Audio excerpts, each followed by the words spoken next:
Ini adalah merupakan bagian kegiatan daripada pemerintah Kota Banda Aceh. Hari ini kita melakukan penyerahan zakat yang dikelola oleh Baitul Mal Banda Aceh, dan di samping itu juga kita mengadakan pengecekan bantuan rumah yang merupakan juga dari Baitul Mal Banda Aceh.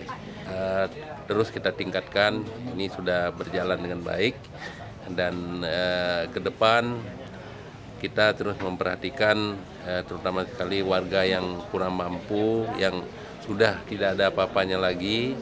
Ini adalah perhatian daripada pemerintah Kota Banda Aceh, dan masih banyak yang harus kita lakukan di dalam mengurangi angka kemiskinan di Kota Banda Aceh ini, dan inilah upaya-upaya yang kita lakukan agar warga kita ini jangan hidup di tengah teman-teman kita yang mempunyai kemampuan, sementara mereka tidak mempunyai kemampuan, padahal ada kesempatan.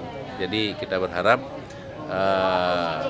perusahaan-perusahaan dan semuanya kita bila ada pendapatan setorkan zakat ya melalui Baitul Mal, agar kepedulian pemerintah kota, kepedulian masyarakat sesama masyarakat juga kepada masyarakat yang lain yang kurang mampu akan lebih kita tingkatkan ke depan.